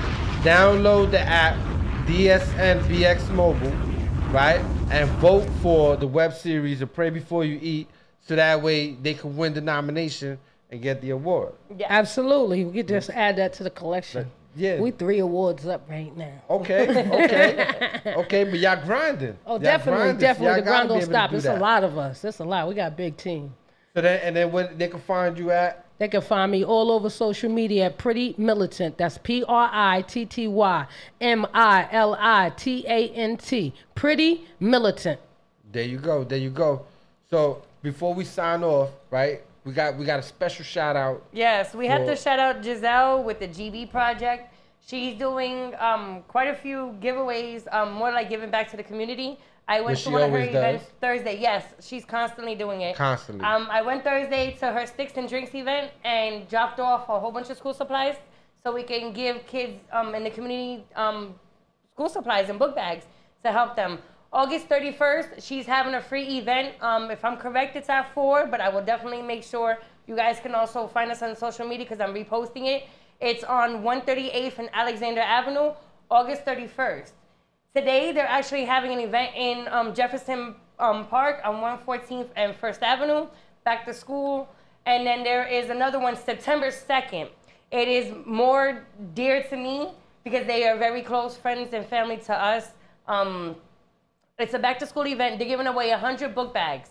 And inside of it will be filled with different school supplies and also stuff that me and my husband are donating toward that event.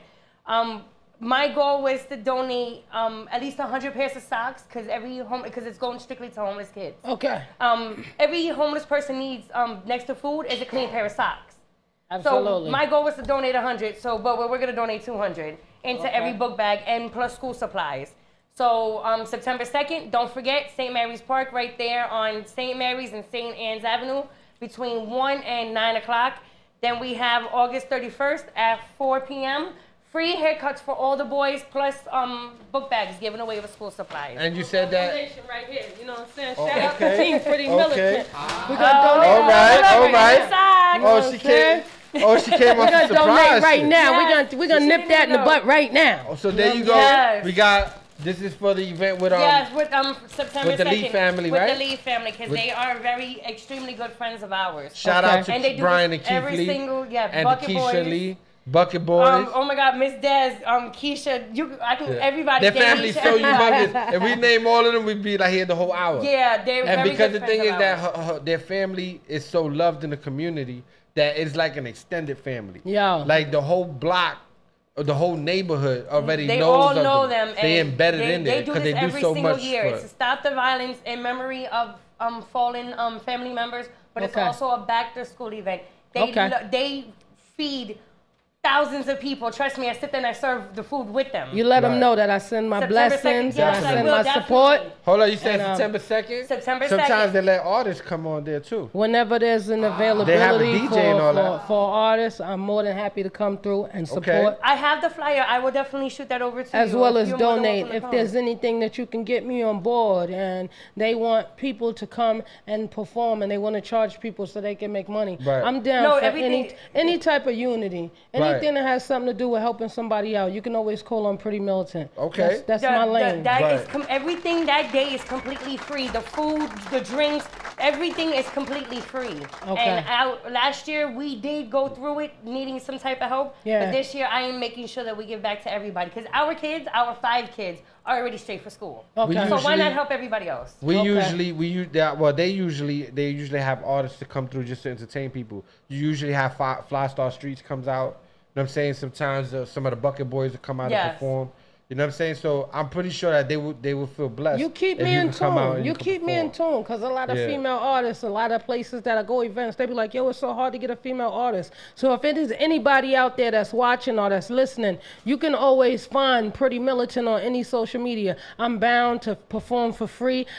You could pay me to perform. I'm willing to help out anybody to help myself. From the man upstairs, you know what I'm saying? When I help you, that man up there helps me. So I'm always down to support anything that's positive. And this is a surprise donation because she didn't even know. She didn't plan this. She did, I want you to know she did not plan this. Nobody knew this. Not at all. I didn't know. She donated this to the Lee family barbecue. The spirit led me into that store. I seen 2 little kids on a store on Gun Hill Road. They was in the store, just 2 little kids. I said, little man, you the boss? He said, yeah. They probably like 10 and 11 years old running the store. So I just supported. I wanted to support. You know what I'm saying? So I went in there. It was $5. Hey, what's $5? And it was a blessing to those 2 little kids that was sitting in front of those registers. You know what I'm saying? Wow, so you did a double blessing real quick. That's what I do all day. That's why I'm so blessed. God, Nitty surprised you. You surprised us. Right. I appreciate it so much. Right. So with that, we're going to sign off like the way we always sign off. Yes. Never, ever, ever be silent. We talk back right here. Backtalk with Cripple3030. Yes. Peace. You can sign out, Rashad. Peace. Ain't no limit.